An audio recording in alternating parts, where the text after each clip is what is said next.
Welcome in to another episode of my Dynasty Fantasy Football YouTube. Today, I'm looking at some Dynasty buys, focusing on 2025. As always, make sure to like, comment, and subscribe. Let's go. So, first player, Odunze. So, Odunze, I think, is suffering from some issues that are outside of his control. I don't want to excuse that drop in the end zone in the last game, but I think it might loom larger than it should when considering Odunze's Dynasty price. Now, so far this season, 47 catches, 624 yards, 3 touchdowns on 88 targets, 3.4 catches, and 44.6 yards per game. Now, are these the best numbers? No, but he's averaging over 6 targets per game. I think people think he's been a lot worse. He has the exact same number of catches as Marvin Harrison Jr., similar targets, a few less yards, a lot fewer touchdowns. So he has been worse, but not that much worse, despite having much stronger target competition. Now, why do I have Odunze as the Dynasty buy? Well, he has an extremely strong college profile, high air yards, some decent advanced stats. So Odunze was not just a final year wonder in college. He did stay for a 4th college season. I heard that used against him, right? Well, he's not an early declare, so he can't be good. Now, I do think that matters when the production comes outside the first 3 years. If you've done nothing for 3 or 4 years and then you produce something, then I care. But Odunze's 3rd college season, he had 75 catches for 1,145 yards and 7 touchdowns, 95.4 yards per game. That was a very good season. A lot of people wanted him to declare in the 2023 NFL draft, and I think he would have been a borderline first-round pick. Not the top 10 pick he was, but a borderline first-round pick. Now, in 2023, 92 catches, 1,670 yards, 13 touchdowns, 109.3 yards a game. He took it to the next level. So it was a second elite year, but he was not a one-year wonder like Xavier Worthy, for example. Now, so that's one positive for Odunze. A second positive, this year in the NFL, he has 1,141 air yards, which is 12th among wide receivers, along with a 31.6% air yard share, 23rd among wide receivers. He's been throwing deep passes, but he's had just a 60.5% catchable target rate, 87th among wide receivers. Now, I do think Caleb Williams turns it around in the future. But this year, he's been responsible for Odunze's failures more than Odunze himself has. Additionally, Williams has struggled throwing to Odunze specifically. I'm not sure if that's bad luck, bad coaching on Odunze's usage, or both. But regardless, it's true.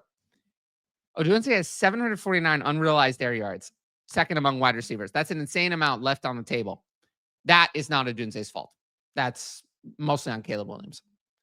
He has 20% target share, 44th among wide receivers. Could be better, but that's not a disaster for a rookie wide receiver.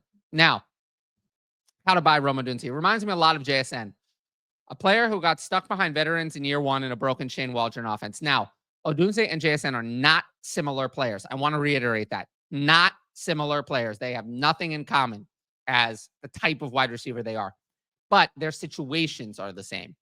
The difference is that Odunze was a better prospect coming into the NFL than JSN ones, who had superior draft capital. So I saw some deals in the Dynasty Trade Finder for Odunze. You buy him for Terry McLaurin. I mean, I like Terry McLaurin, but Odunze is worth a lot more in Dynasty. Ditto for Kyron Williams.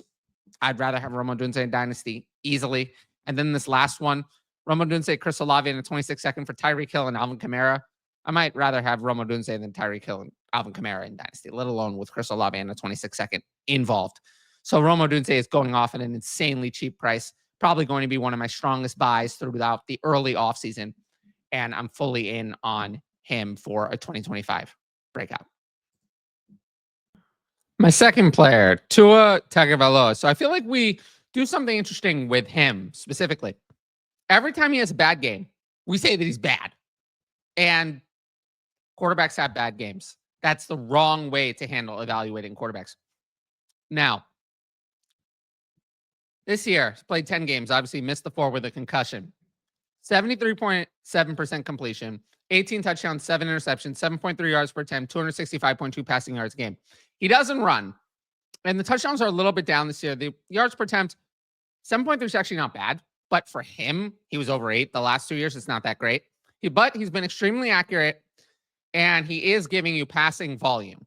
There is zero question that he is a top 20 real life quarterback and a top 15 passer, but he doesn't run. Now, why is he a dynasty buy? Well, he's underrated and the concussion concerns give a discount. Look, he's been good for 3 straight years. We've seen players have concussions like Brandon Cooks. We say, oh, they're going to retire, and then they don't. It's not an issue later on. I'm not really that concerned about Tua compared to other players who have different injury concerns. And look, I think there's something going on here where we're conflating real life with the NFL. Is Tua Tagovailoa overpaid? Yes. Can the Dolphins win with him on this contract? No, they can't. But while that might be true, both of those things are true, is that really relevant for fantasy football? Do we care if the Dolphins are a winning team? We care if Tagovailoa is startable for fantasy football and if he can be that for years and years to come, which is what is going to happen.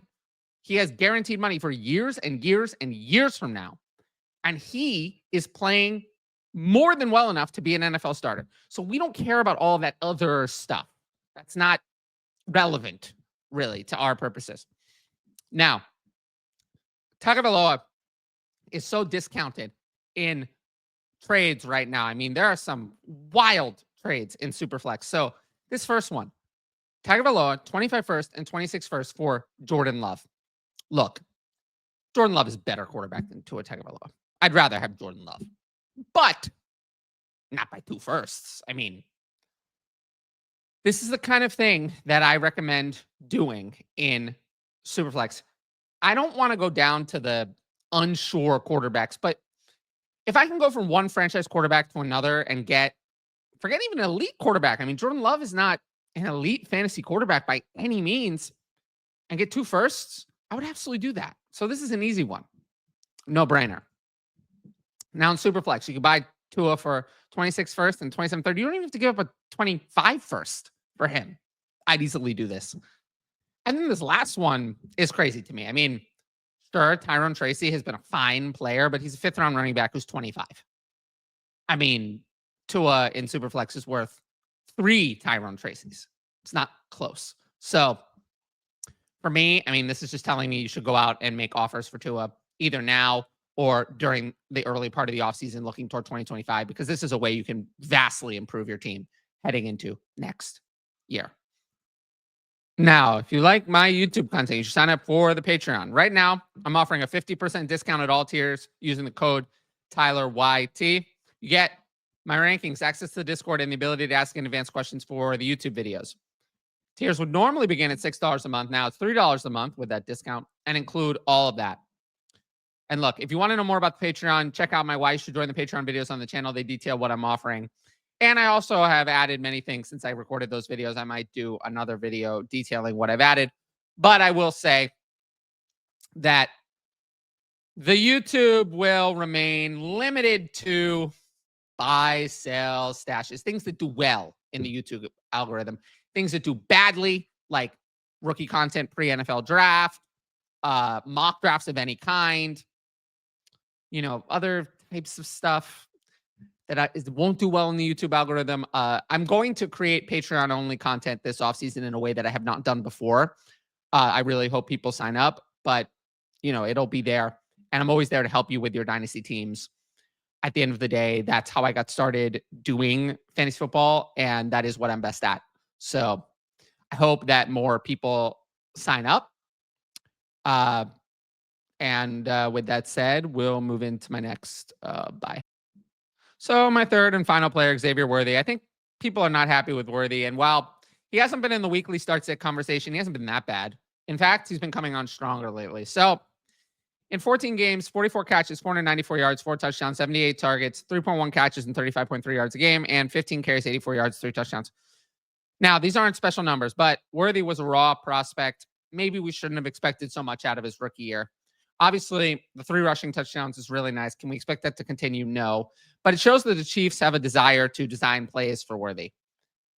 Now, why do I have Worthy as a dynasty buy? Well, his recent usage uptick, and there's a disappointment, which is providing a buying window. In the last 5 games, he's had at least 4 catches. Over half of his receiving production for the year comes in the last 5 games. He'd be pacing for 82 catches, 843 yards and 3 touchdowns on 119 targets. Now, is that special? No. Would that be relevant? Yes. It's a lot better than his full seasonal pace. This past week, Worthy saw higher usage, 6 catches, 46 yards on 11 targets, 3 carries for 30 yards, and an 81% snap share. He led the team in targets. And it finally seemed like Worthy was the primary receiving weapon ahead of DeAndre Hopkins and Travis Kelce. And for Dynasty, we like that Worthy is 21 years old, turning 22 in April 2025. We know the Chiefs work in rookies slowly. They did the same thing with Rashee Rice, who did almost nothing for the first half of 2023 and then broke out over the second half. Worthy was younger than Rice coming into the NFL, so Worthy has even more time to develop his dynasty value. So we're going to see what happens with Xavier Worthy, but I'm very confident that he is a big part of this Chiefs offense moving forward. At the end of the day, Hollywood Brown might be coming back, but he was on a 1-year deal. DeAndre Hopkins, expiring contract. So Xavier Worthy and Rashee Rice are the future of this team. Now, how to buy Xavier Worthy. So again, I saw a lot of really cheap deals for Xavier Worthy in the Dynasty Daddy trade database. This first one, Xavier Worthy for Courtland Sutton. I like Courtland Sutton, but Courtland Sutton is 29. He'll turn 30 at the beginning of next year.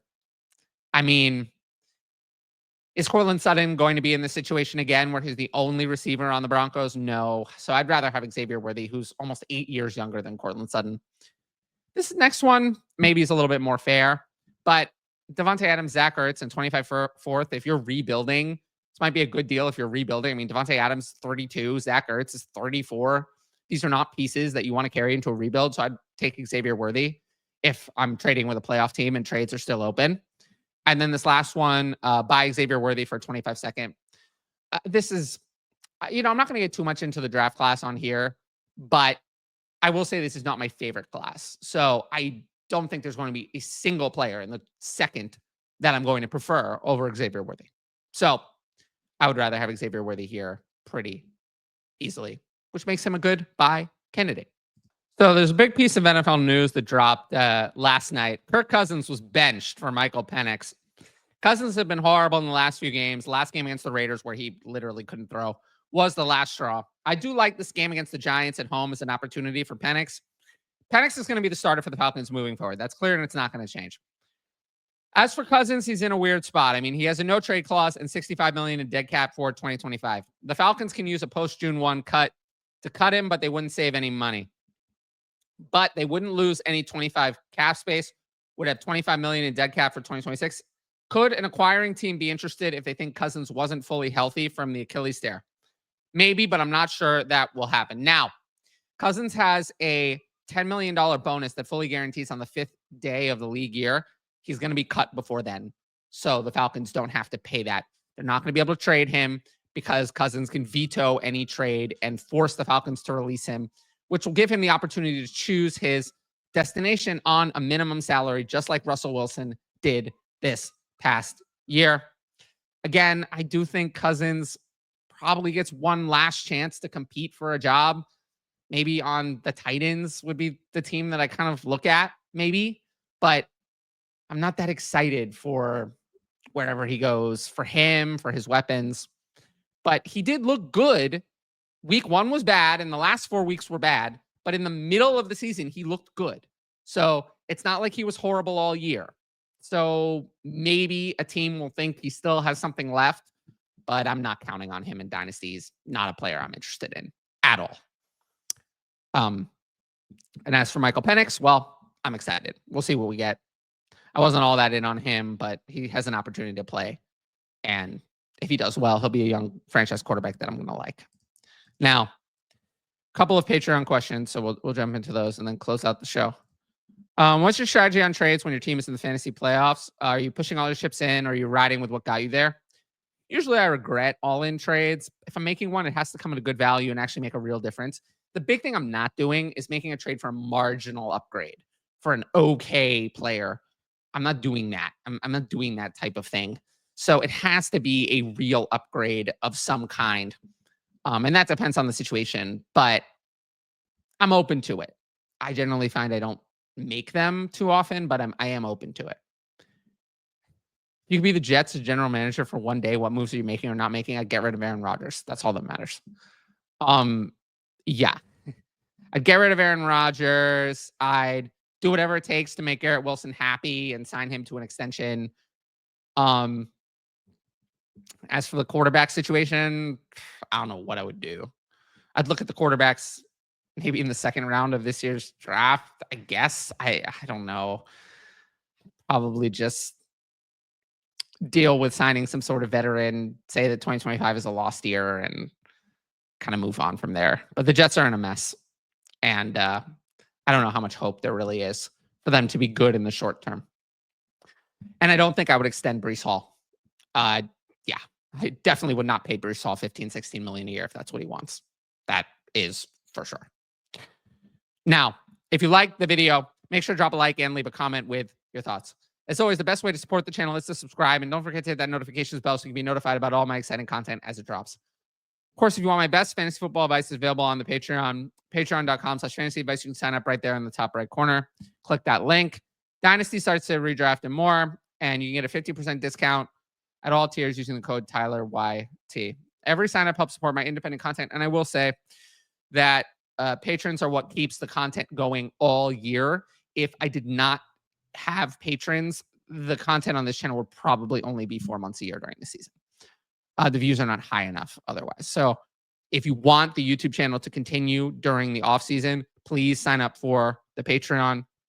Otherwise, I might have to end the YouTube channel at least in the other 8 months of the year in the near future.